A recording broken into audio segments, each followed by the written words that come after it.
সরকারি বিজিএফ বরাদ্দের চাল আত্মসাতের দায়ে কিশোরগঞ্জ মডেল থানায় মামলা হওয়ায় চেয়ারম্যান এবং তার সহযোগীরা এলাকা ছেড়ে পালিয়েছেন। কিশোরগঞ্জ সদর উপজেলার মাইজখাপন ইউনিয়ন পরিষদের চেয়ারম্যান আবুল কালাম আজাদ তার নিয়ন্ত্রণাধীন গোডাউন থেকে বিনামূল্যে বিতরণের 1820 কেজি বিজিএফ চাল তার সহযোগীদের দিয়ে সরিয়ে নেওয়ার বিষয়টি জানাজানি হলে বিতরণ কাজে জড়িত ট্যাগ অফিসার উপসহকারী কৃষি কর্মকর্তা মোহাম্মদ নবী হোসেন পরের দিন বাদী হয়ে মামলাটি করেন। কিশোরগঞ্জ মডেল থানার অফিসার ইনচার্জ মোহাম্মদ গোলাম মোস্তফা প্রতিনিধিদেরকে সত্যতা নিশ্চিত করেন ও আসামিদের গ্রেফতার সহ চুরিকৃত মালামাল উদ্ধারের চেষ্টা চালাচ্ছেন বলে জানিয়েছেন। অপরদিকে চাল চুরির ঘটনায় এলাকা জানাজানি হলে এলাকাবাসী ও ভুক্তভোগীরা জালালপুর বাজারে 20 জুন বিকালে দুর্নীতির শাস্তি দাবি করে মানববন্ধন ও বিক্ষোভ সমাবেশ করেছেন। একই ইউনিয়ন পরিষদের 3 জন সংরক্ষিত মহিলা সদস্য ইতোমধ্যে বিভিন্ন সরকারি দপ্তরে অর্থ আত্মসাৎ ও দুর্নীতি এবং সম্মানী ভাতা না পাওয়ার প্রতিকার চেয়ে অভিযোগ করেছেন বলে স্থানীয় সাংবাদিকদের অবহিত করেছেন।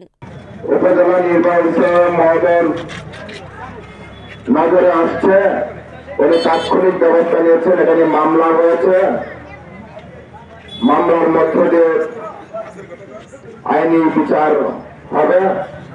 পাশাপাশি ভাবে আমাদেরকে সতর্ক থাকতে হবে, কারণ যে মানুষটি যে ক্ষমতা প্রয়োগ করে যাচ্ছে, যে ক্ষমতার নাম বিক্রি করা হচ্ছে, যে ক্ষমতা তার উৎস, যারা নাকি সবসময় তাকে যত অপকর্মই করুক না কেন তাকে নিরাপদ ভাবে এই ইউনিয়নের চেয়ারম্যান হিসেবে দায়িত্ব পালন করাবেন, কোন ক্ষমতাই নেই তার অপকর্ম বন্ধ করার।